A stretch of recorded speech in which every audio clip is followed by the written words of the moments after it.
안녕하세요. 저는 녹색당에서 지금 탄핵특별위원장으로 활동하고 있는 이상희입니다.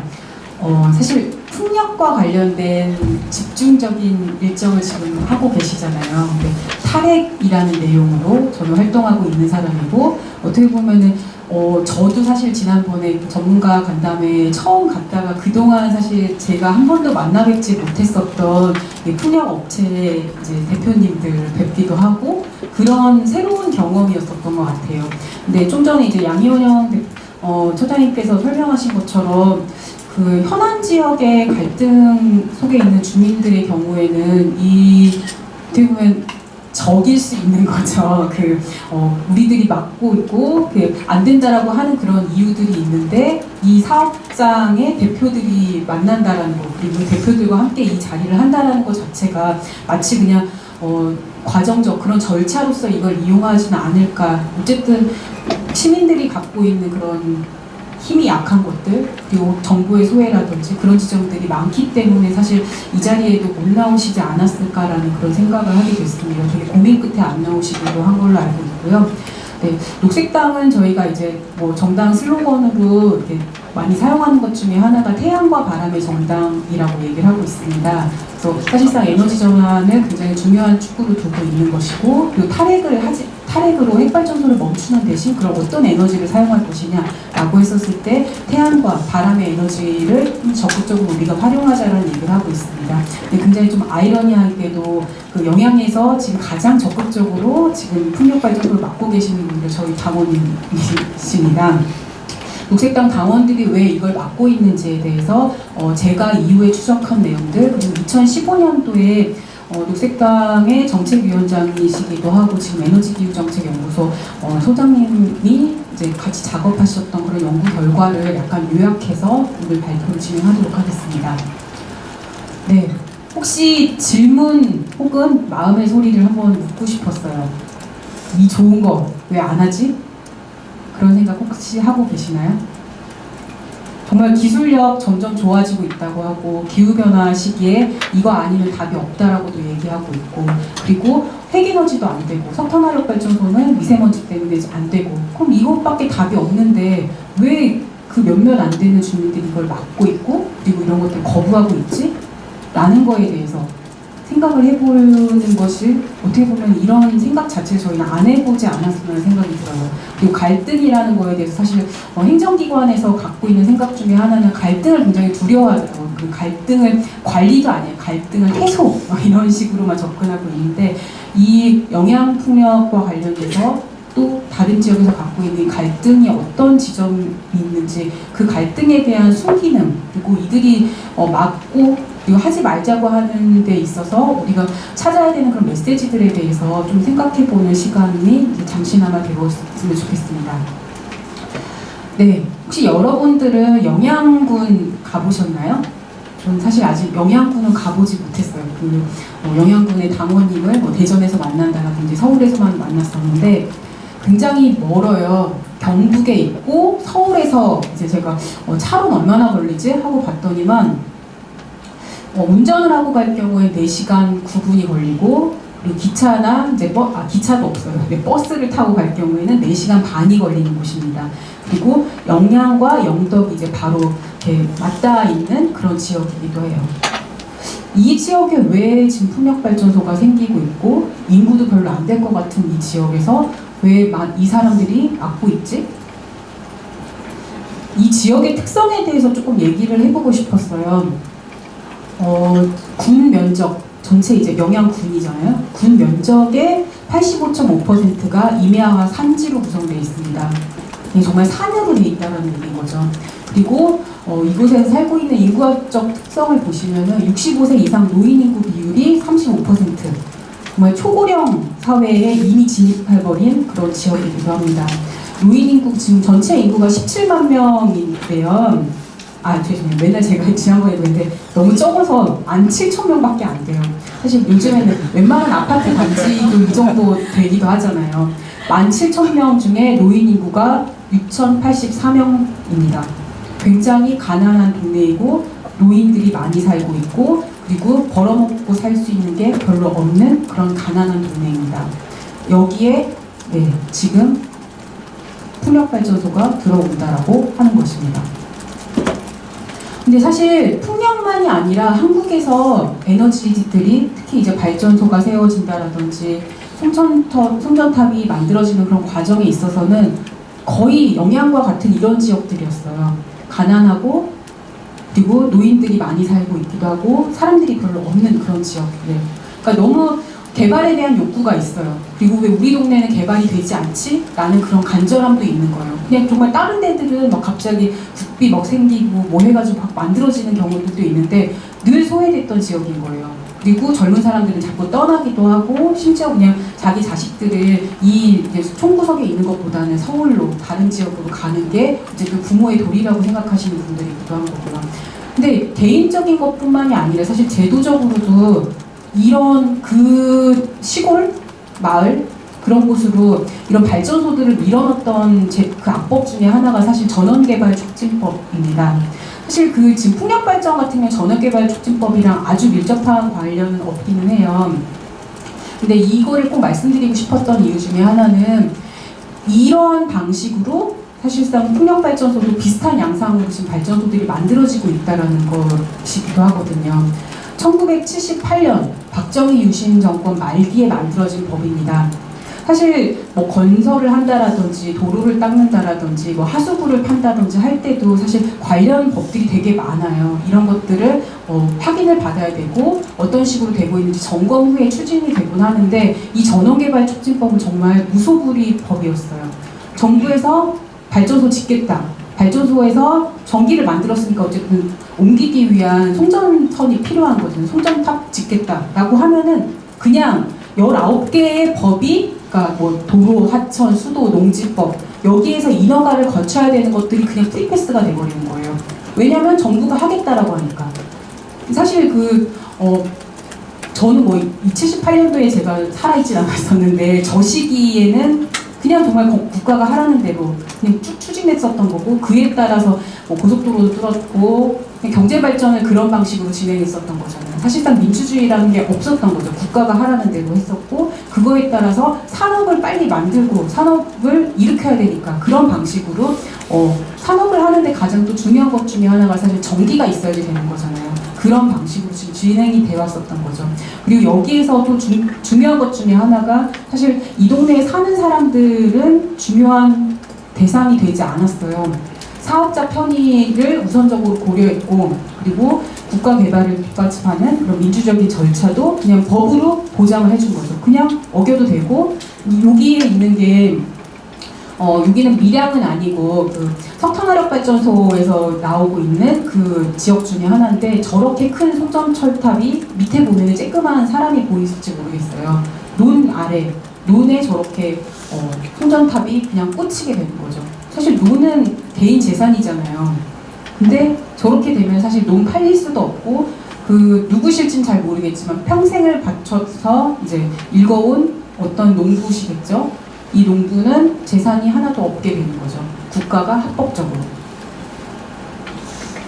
근데 이 부분 제가 이제 자료를 찾다가 못 찾아가지고 이제 일부 자료만 있는 걸 가져왔어요. 그러면 어떤 곳에 발전소들이 세워져 있나라고 봤었을 때 지금 서울이랑 경기도 같은 경우는 전력의 31%를 집중적으로 소비합니다. 하지만 서울, 경기에는 큰 발전소 없습니다. 정말 작은 발전소 이렇게 몇 개가 있고 그 인천에 있을 뿐이고요. 대부분 이제 저기 이렇게 선으로 연결되어 있는 것이 이제 송전철탑을 통해서 전기가 오는 것들인데 이렇게 동글동글 돼 있는 게 핵발전소 그리고 삼척화력발전소, 강릉 안인화력발전소, 고성 하이화력발전소 여기는 지금 짓고 있는 지을 예정인 곳이에요. 지금 짓고 있는 충청남도에는 이미 전국의 53%의 그 석탄화력발전소가 밀집되어 있는 거기도 하고요.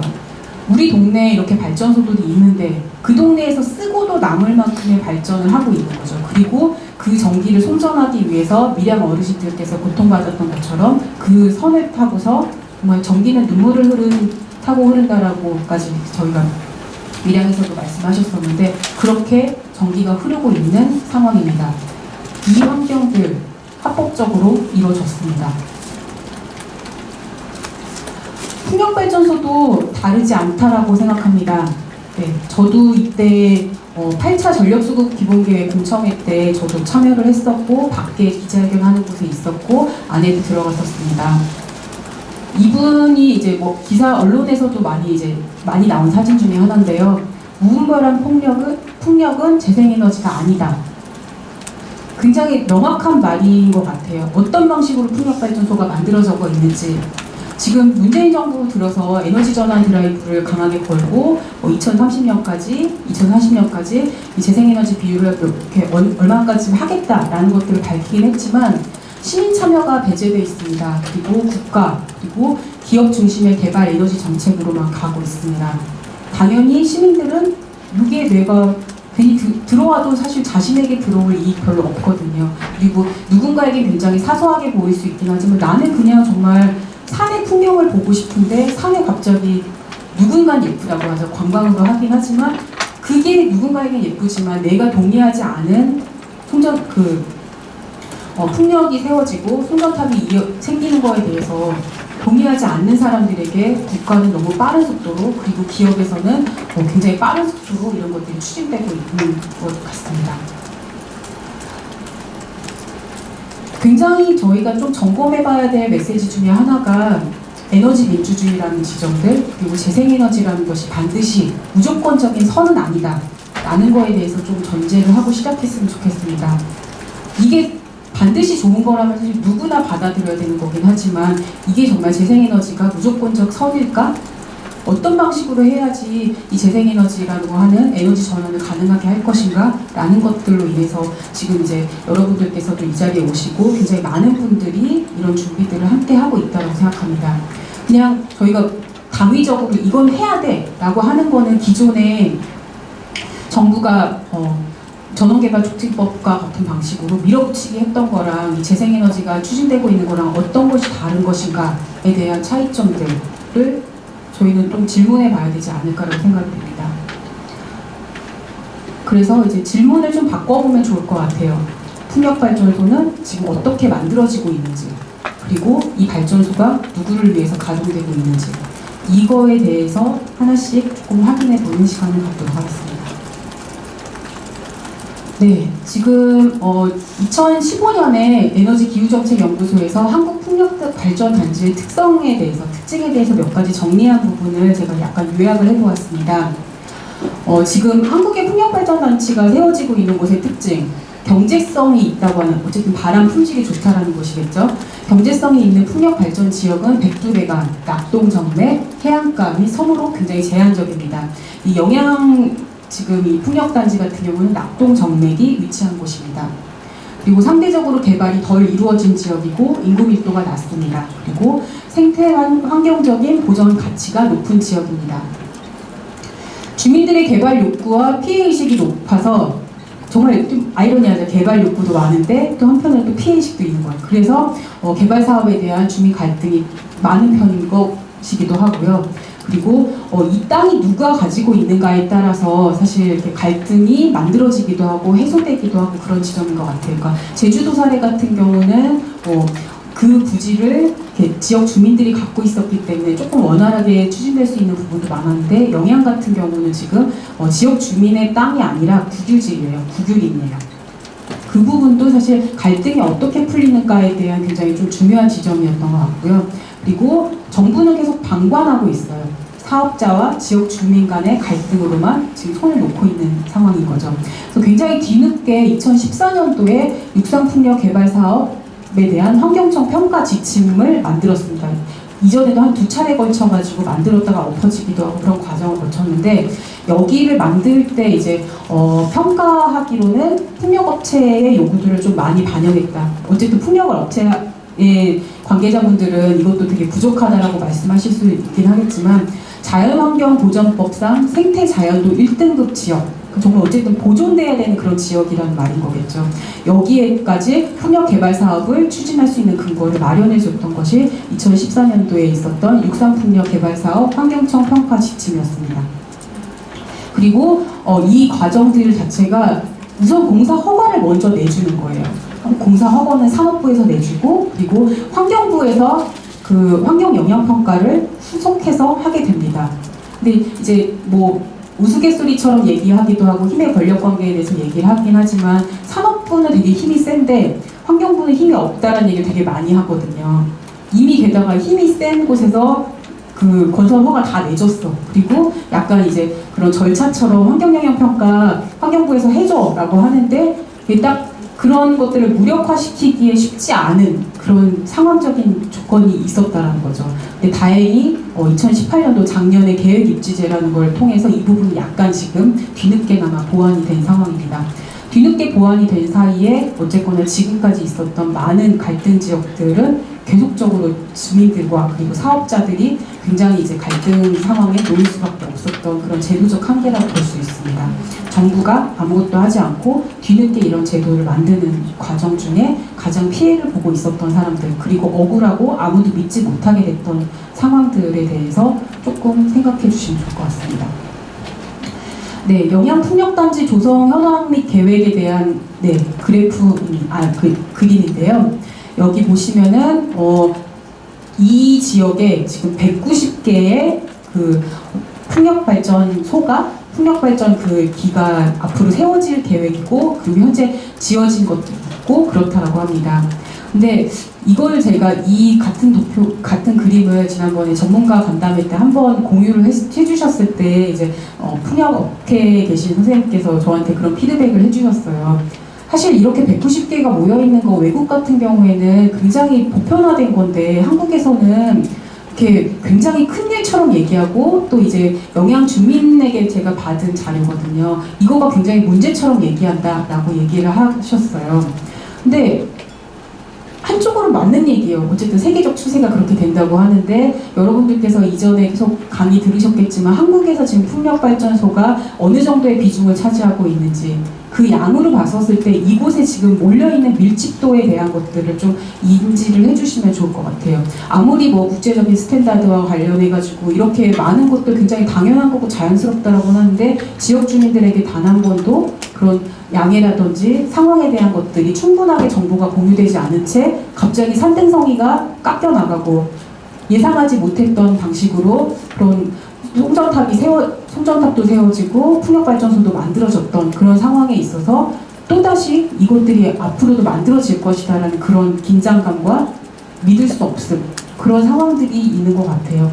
그리고 지금 5km 반경에 저만큼이 있는 것이고, 지금 저 위쪽에 무창리 송아리 같은 경우는 GS에서 하고 있는 AWP 풍력발전으로 지금 15기를 워낙에 추진할 예정이었었는데, 여기 같은 경우 환경영향평가를 제대로 하지 않아서 지금 현재 우선 잠정적으로 보류된 그런 상황이기도 합니다. 계속 짓겠다라고 하는 것들, 그리고 이것이 지금 절차적으로 문제가 있고, 그리고 환경적으로 지금 너무 큰 파괴가 되고 있다는 것에 대한 갈등들이 계속되고 있는 상황인 거죠. 영양풍력발전단지의 특성에 대해서 조금 정리를 해봤습니다. 굉장히 어쨌든 상황에 따라, 입장에 따라 다르긴 하지만 풍력발전소가 굉장히 밀집되어 있습니다. 현재 8개의 단지로는 8개가 있고, 그리고 허가된 풍력발전기가 190개로 내륙 지역의 최대 풍력단지에 해당됩니다. 그리고 5km 반경 내, 앞에 보셨던 이 5km 반경 내에 총 88기가 몰려 있습니다. 전남에서 전남에서도 굉장히 지금 풍력을 되게 많이 하잖아요. 전남과 제주가. 전남과 비교했을 때 95% 수준이 이 5km 반경에서, 그리고 제주도 풍력이랑 비교했을 때도 80% 수준이 이곳에서 지금 집중돼서 추진되고 있다는 것입니다. 두 번째는 자연 훼손과 관련된 부분입니다. 아까 말씀드렸던 것처럼 구귤이 산림지역에 조성되고 있습니다. 토지 관련돼서 직접적으로 이해 관련자인 주민은 없습니다. 왜냐하면 내 땅이 아니니까. 근데 내 땅이 아닌데 이들은 왜 반대를 하는 걸까요? 그리고 지난번에 사업자 측에서 발표하셨던 그 프레젠테이션을 봤을 때 인근 주민들 한 명 빼고 다 이게 동의했다라는 그 동의 동그라미 서 있는 걸 보여주시더라고요. 근데 인근 지역 사는 사람들도 아닌데 이거 왜 반대하지? 보상금 받으려고? 반대를 위한 반대를 하려고? 왜 그러지? 라는 거에 대해서 설명을 조금씩 드리도록 하겠습니다. 나에게 사실 이분들은 어떻게 보면 돈을 기대한 거는 아닐 수가 있을 것 같아요.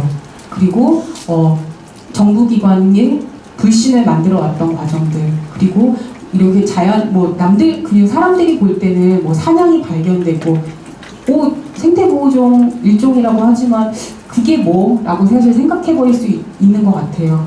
근데 그 가치를 잡고 있는 사람들이 지금 이렇게 무분별한 방식으로 폭력적인 방식으로 추진되는 풍력 발전소는 안 된다라고 막고 있는 사람들인 것 같았습니다. 그런 이제 불신이 쌓이게 됐던 과정이 영양에서 첫 번째로 풍력개발단지가 조성됐던 2009년도 맹동산 풍력개발단지 조성 과정에서 연결됩니다. 굉장히 이제 주민들에게 불충분한 정보를 제공했고 많은 환경 파괴가 이루어졌습니다. 41개의 그 풍력발전소가 설치가 됐는데 낙동 정맥인 맹동산 정상이죠. 능선을 이제 30% 폭을 깎아버렸습니다. 어쨌든 산을 좋아하시는 분들은 아시겠지만 능선을 걷는다는 건 굉장히 아름다운 일이잖아요. 그 능선에 뭐 1, 2m도 아니고 30m를 깎았습니다. 그렇게 12km를 훼손했습니다. 그리고 이 풍력발전소만이 아니라 어쨌든 발전을 했으니까 전기를 보내기 위해서 생각지 못했던 거 사람들은 풍력발전소가 생기는구나, 뭐 그냥 환경에도 좋다고 하고 이게 어쨌든 좋은 거라고 하니까 그렇게 해서 불충분한 정보를 동의를 했는데 전기를 생산했으니까 너무 당연하게도 그 송전탑이 만들어지는 건데 송전탑이 무려 45개나 생기게 된 것입니다. 밀양에서는 칭고리 3, 4, 5기, 4, 5, 6기에서 올라오는 그 전기 배송되는 그 전력을 흐르는 송전탑을 막기 위해서 그렇게 많은 주민들이 싸우셨었죠. 근데 이분들은 송전탑만이 아니라 그 풍력발전소까지 생각지도 못했던 것들이 갑자기 세트로 딱 떨어지게 됐던 겁니다. 그리고 멸종위기종인 사냥이 서식하고 꿀벌이 사라져서 양봉이 불가하다라는 그런 증언들도 있습니다. 이거에 대해서 반박을 하시는 이제 사업자 측도 있으십니다. 불신을 자초한 영양군과 정부라고 그 제목을 뽑아봤습니다. 전임 군수가 굉장히 나쁜 사람이었더라고요. 전임 군수가 군수 시절에 배주주로 참여하고 있는 건설 회사에 풍력발전 유착 관계가 있었던 거예요. 그러니까 풍력발전소를 막 요구하게 되면 어쨌든 그 나오는 말들 있잖아요. 이렇게 경기가 좋아지고 사람들도 이제 이렇게 취업을 하게 될 것이고 그런 식으로 했는데 알고 봤더니 취업도 별로 안 되기도 하고 별로 돈이 많이 들어오지도 않기도 한 것이고 원래 예정됐었던 관광지도 만들지 않았던 거죠.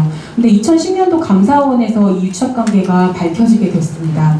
그리고 왜 주민들이 이 지금 풍력발전소마저 반대하고 있는가에 대해서 그 에너지기후정책연구소에서 이전에 인터뷰했던 내용들을 봤더니 영양댐 건설 추진도 이 나쁜 전임 군수가 했었던 일입니다. 이때도 똑같이 대주주로 참여하고 있는 건설사에 하려고 했었던 거고요.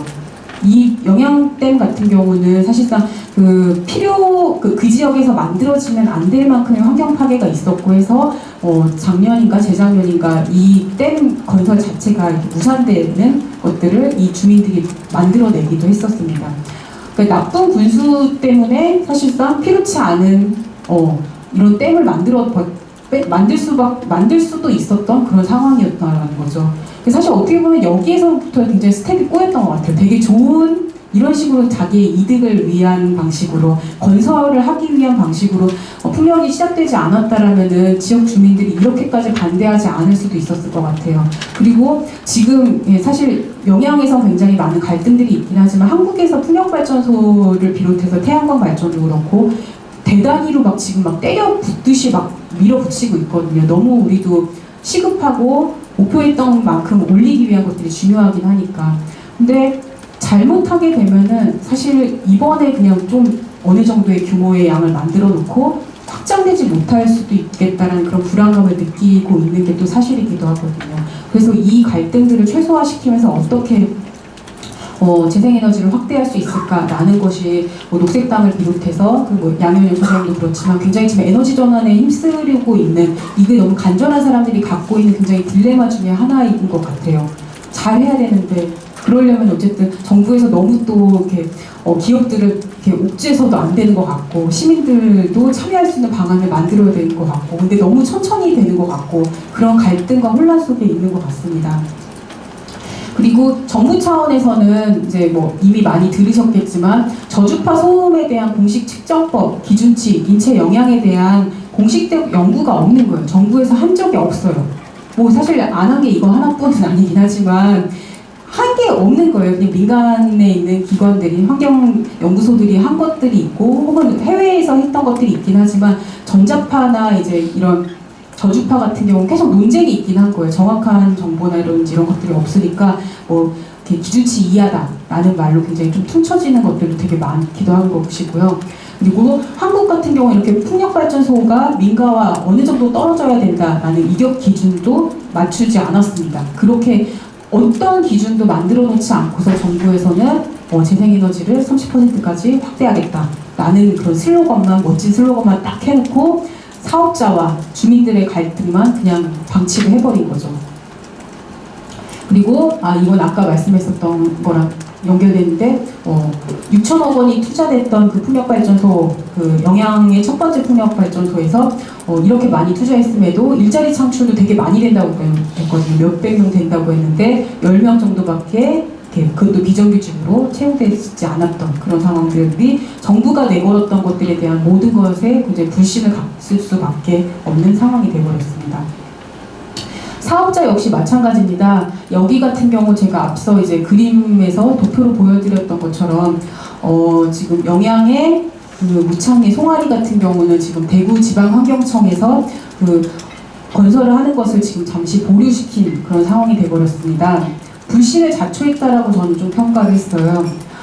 이 AWP가 GS 계열의 그 회사인데요.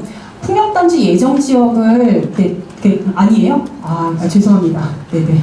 제가 저 잘못 봤는데 삭제하도록 하겠습니다. 네, 그래서 단 이틀의 부실한 생태조사 후에 법정 보호종이 발견되지 않았다라는 거를 이제 이 기업 차원에서 사업자 측에서 발표를 했어요. 근데 여기 안에 박스를 보시면은 한국환경정책평가연구원에서 한 것을 따르면은 현지 조사 결과는 포유류 5종, 조류 29종, 양서류 3종, 파충류 0종이 조사되었으며 법정 보호종은 한 종만 현지 조사되어서 평가서에 제시된 현황 조사 결과를 신뢰하기 어렵다라는 거에 대한 공식 보고가 됐습니다. 그러니까 사실 빨리 추진하겠다라는 거밖에 안 됐던 거죠. 그래서 다행히도 지금 현재로서 또 보류가 된 거긴 하지만 이게 취소가 아니라 보류 상황인 거죠. 네, 그리고 풍력발전의 이득을 독점하고 있는 사업자라고 좀 되게 앞에 사업자분들 많으신데 이렇게 써봤습니다. 이 영양이 갖고 있는 특징들이 진짜 악의적인 게 너무 많았더라고요. 그러니까 약간의 먹튀 같은 그런 것들도 계속 있었던 거고, 초기 이제 영양풍력 1단지 시절에 그 맹동산 일대에 조성했었을 때는 스페인 기업에서 이것들을 조성을 했던 거예요. 그래서 뭐 정말 그렇게 무분별하게 30m를 깎아놓는 방식으로 이렇게 산지 파괴하면서 다 만들어놨는데, 이 악시오나라는 기업이 2013년 11월에 전체 지분을 맥쿼리 코리아 오퍼튜니츠에 매각을 해버렸습니다. 이 매각액에 대해서 공식적으로 발표된 게 없어서 사실 이제 이게 녹색당에서 2015년도에 장하나 의원실과 함께 했었던 토론회의 내용 일부인데요. 매각액을 1,700억 원 정도로 추정을 하고 있습니다. 그래서 최소 2배 이상 매각 차익이 발생했을 것이다 라고 이제 그 장하나 의원실에서 받았던 자료에 따르면 이렇고요. 그리고 이 유니슨 같은 경우는 또 2011년 양은 아니고 옆에 있던 영덕풍력발전소를 맥쿼리의 전체 지분을 매각하기도 했습니다. 영양풍력발전공사는 2014년 기준으로 매출액이 259억 원, 당기 수익이 85억 원, 그래서 매출액 대비해서 약 30%에 달하는 높은 순이익률을 내기도 했습니다.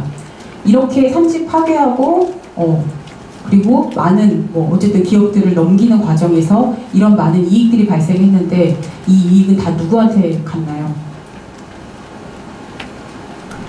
그리고 현실을 반영하지 못하는 소음 기준과 방어적인 대응이라고도 적어봤습니다.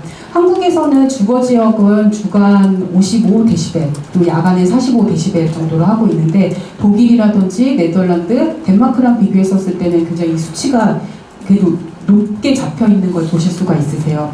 그리고 WHO 풍력단지 소음 기준과 비교했을 때도 WHO 기준으로는 30dB를 불편을 호소하는 주민이 없는 한계로 보고 있고, 그리고 명확한 부작용이 발생하는 한계를 40dB로 보고 있습니다. 한국은 야간 가장 이제 낮다라고 하는 45dB보다 훨씬 이게 낮게 책정이 되어 있는 걸 보실 수가 있죠. 그래서 잠자리와 꿀벌이 사라졌다는 증언, 꿀벌이 집단 폐사하거나 이상행동을 보이고 있다라는 거에 대해 문제 제기를 했지만, 회사는 이미 어쨌든 건설이 다 끝나고 발전소가 가동되고 있으니까 보상이 끝났다는 입장으로 갈등이 계속되고 있는 상황이기도 합니다. 그리고 꿀벌 양봉이 이렇게 잘하고 있다라는 증거 사진도 지난번에 한번 보여주시기도 했습니다. 어쨌든 그 한 상황에 대해서 계속적으로 다른 이야기들이 오가고 있는 그런 것 같아요. 이 갈등에 대해서 사실 생각해보면은 구조적으로 지금 재생에너지 같은 경우 갈등을 유발하고 있는 그런 시스템이 있지 않나라고 생각하고 있습니다. 사실 사업 초기에 이런 갈등 관리 시스템을 만들어 놓지도 않고, 어쨌거나 굉장히 사업이 예상했던 것보다, 그리고 정보가 제공됐던 것보다 훨씬 크게 확 추진되는 과정에서 갈등이 막 발현이 되는 거죠. 거기에 이제 갈등 방식들을 검토하고 있는 상황은 사실상 이제 재생에너지를 확대하기 위한 방식이 아니라 갈등을 유발하는 시스템이 아닌가라고 생각합니다. 그래서 지금 아까 말씀드렸던 재생에너지 보급에서의 갈등과 해결 방안 연구에 대한 자료에 보면은 전국에 있었던 풍력발전, 육상, 해상, 갈등 사회와 쟁점이 한 10개 지역 넘게 이렇게 정리가 되어 있더라고요. 그래서 조금 많지만 제가 그냥 하나씩 다 옮겨봤습니다. 경북 영양 같은 경우는 생태계 훼손, 저고주파 소음 피해, 동식물 서식지 파괴, 조망권 훼손, 주민의 의견 수렴 간과라는 내용으로 갈등 주체가 지자체와 주민 환경단체, 그리고 주민과 주민의 갈등도 있습니다. 지금 AWP 주식회사에서 이걸 담당하고 있고, 지금 맹동산 1차 풍력발전 단지 조성하고 나서 2단계 풍력발전 단지도 지금 조성할 계획에 있습니다. 그리고 2015년에는 풍력사업 주민설명회를 주민들이 거부해서 이것들을 막기도 무산시키기까지 했습니다. 굉장히 갈등이 아직까지 돼 있고, 이전에도 계속적으로 이런 갈등들이 지금 일어나고 있었던 거죠. 갈등 주체를 조금 주요해서 한번 봐주시면 좋을 것 같아요. 경남 남해 망운산입니다.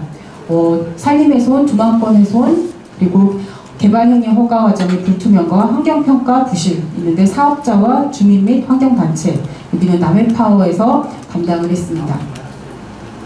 경남 거제, 내용은 거의 비슷하고요. 지자체 및 주민과 환경단체의 갈등.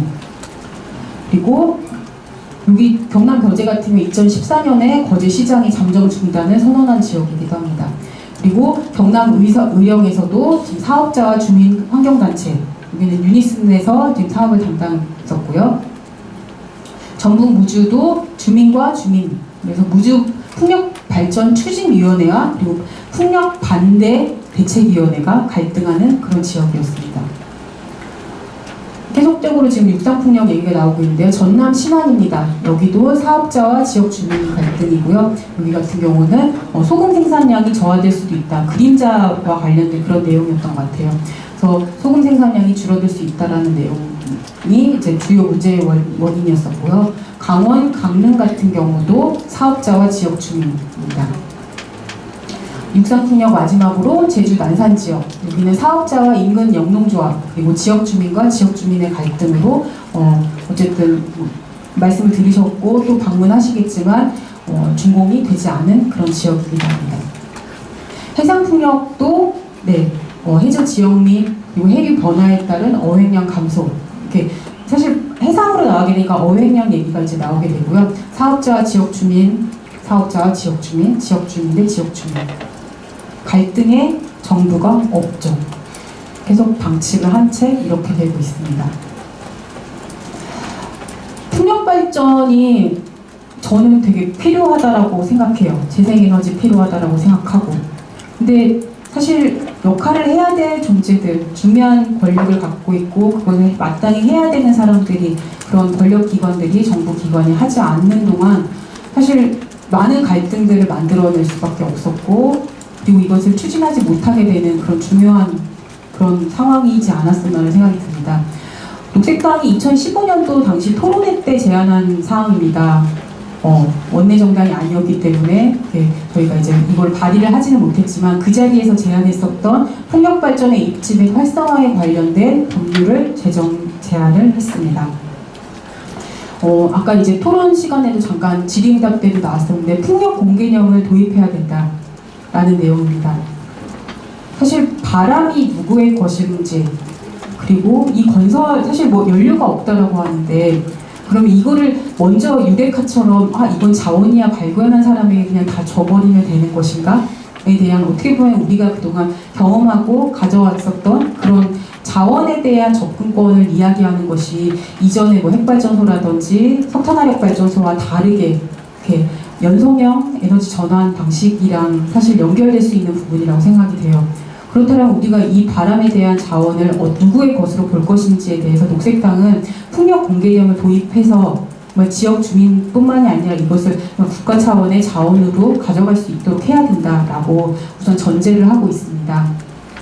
그리고 현재로서는 지금 기업에서 다 이제 여기가 정말 좋은 바람 품질이 좋은 데인지 아닌지도 다 기업에서 혼자 알아서 애써서 지금 다 입지 선정까지 다 하고 계신데요. 국가 차원에서 풍력 자원 조사 및 기준의 피해 조사를 해야 된다라는 것을 명시하고 있습니다. 그리고 입지 기준에서도 국유림이라든지 백두대간에서의 신구 육상 풍력은 중단해야 된다라는 것을 명시하는 것을 좀 제시하고 있습니다. 물론 비용이 해상 풍력 많이 든다고 합니다. 하지만 지금처럼 이렇게 계속 갈등이 된다라고 하면은 좀 다른 방식을 우리는 선택해야 되는 것은 아닌가라고 생각합니다. 그리고 풍력 발전에 대한 별도 법 체계가 정비되어야 되는데요. 특허 제도를 한다라든지 재정 지원을 확대하는 것, 그리고 기술 개발 지원 확대, 사후 관리 강화까지 이런 부분들이 법안에 명시되어야 된다고 생각합니다. 그리고 해상 풍력 및 소규모 풍력 활성화까지 우리에겐 사실 법이 없었던 거죠. 그러니까 아까도 이제 그 토론 질의응답 과정에서 현재 법상에서 그건 불가능하다, 그리고 그건 불법이다라고 얘기를 했는데, 그렇다면 우리는 그 시스템을 바꾸면은 사실 가능한 지점들이 생기는 것이고 그 법에 대해서 만들어 달라라고 얘기를 해야 되는 건데, 이 역할을 지금 아무도 제 역할을 해야 되는 사람들이 안 하고 있었던 거죠. 그리고 에너지 민주주의에 대해서 말씀드리고 싶었습니다. 에너지 민주주의 관점에서 재생에너지가 확대되어야 됩니다. 사실 그 에너지 민주주의에서 가장 좀 중요한 것 중에 하나는 기술과 효율 굉장히 중요하잖아요. 이것을 높이기 위해서 기술만 계속 높이는 것만이 아니라 사실상 시민 참여와 이익 공유의 방식들이 연결이 될 때 정말 기술과 그 높은 효율들이 같이 연동돼서 상승될 수 있다라는 접근이기도 하거든요. 그리고 또 한 가지는 사실 에너지 전환의 가장 좀 중요한 전제이기도 하고, 그리고 지금 그 영향에서 반대하고 있는 주민들의 생각이시기도 한 것 같아요. 굉장히 좀 급진적인 주민들이시기도 한데, 기존에 우리가 사용하고 있었던 핵에너지라든지 그리고 석탄화력 발전소를 다 대체할 만큼의 풍력, 재생에너지들을 다 만들어내면 되는 건가? 에 대한 질문인 거예요. 사실 우리는 수요 관리에 대해서 별로 생각해보지 않았었죠. 그냥 에너지를 많이 만들어 놓고 정말 수도꼭들 틀듯이 이렇게 전기는 굉장히 쉽게 쓸 수 있는 그런 사회에서 우리가 살고 있으니까요. 전기세도 굉장히 싸기도 하고. 근데 에너지 전환에서 굉장히 중요한 지점 중에 하나는 수요 관리거든요. 그러니까 그 이전에 전기 쓰던 것처럼 펑펑 에너지를 쓰는 것이 아니라 에너지를 적게 쓸 수 있는 방식으로 바꿔내는 것들, 그리고 발전소도 그에 맞춰서 줄여가는 과정들이 필요하다라는 건데, 지금 현재는 한국에서는 핵발전소도 추가로 계속 짓고 있고 재생에너지도 추가로 짓고 있고, 그러니까 그냥 정말 전기를 계속 많이 쓰면 되는 것인가? 라는 얘기 같기도 한 거예요. 그 에너지 수요 조절에 대한, 수요 관리에 대한 부분들도 우리가 이 에너지 민주주의 관점에서 좀 중요하게 봐야 되지 않을까 싶습니다. 그래서 기술 환경적인 해결 방안, 그리고 시민 참여적 접근 방안, 그리고 이익을 어떻게, 시민 참여를 넘어서서 이익을 어떻게 공유할 것인가 라는 부분들까지 확대가 필요한 것 같습니다. 그리고 굉장히 좀 중요하게 이제 이른바 이제 이런 재생에너지를 잘 하고 있다라는 것들이 보니까 의사소통을 아예 이 절차의 중요한 과정으로, 필수적인 절차로 사용하고 있더라고요. 독일 연방의 환경부에서는 지역에서 재생에너지 최적으로 활용하기라는 책자를 발간을 했대요. 아예 이제 정부 차원에서 이런 어떤 식으로 재생에너지를 지역 차원에서 받아들이고 할 것인가라는 그런 안내 책자를 만들어서 보급을 한 거죠.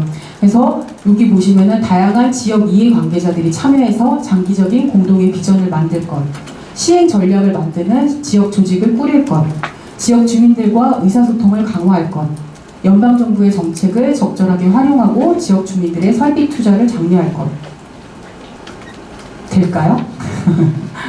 근데 아예 불가능하진 않은 게 지금 지역 에너지 계획이라는 것들을 각 광역자치단체마다 수립하고 있기도 하고 기초자치단체에서도 조금씩 수립하고 있는 지역들이 생기고 있거든요. 거기에서 이런 방식을 굉장히 더디지만 지역 주민들이 참여하는 방식으로 그럼 우리 동네에서 필요한 에너지가 얼마만큼이 될 수 있는 것이고 우리가 정말 에너지를 자립할 수 있도록 지역에서 어떤 발전소를 만든다라든지 혹은 수요를 조절한다라든지 그런 것들을 더디지만 시행을 하고 있어요. 근데 이거에 대해서 어쨌든 뭐 강력하게 추진되고 있지는 않았던 거죠. 근데 이게 전제되지 않는 이상은 사실 그냥 빨리 하는 게 되게 좋은 것처럼 비춰지고 그 빨리 효율을 높이기 위해서 누군가는 계속 소외될 수밖에 없는 것이 너무 당연한 과정으로 이어지지 않나라고 생각됩니다. 그리고 유럽 같은 경우는 이 이스템이라는 시스템을 가지고 있습니다. 그래서 새로운 에너지 프로젝트를 관리하기 위한 툴박스라는 것으로 되어 있는데요. 그래서 재생에너지 개발 같은 경우 기술과 경제적 측면으로만 접근하면은 반대하는 사람도 많아지고 실패할 가능성이 높아진다라는 얘기를 하고 있습니다. 그래서 그런 차원에서 유럽연합에서 기술 혁신의 사회적 수용성을 높이기 위한 이스템 모델을 개발했습니다.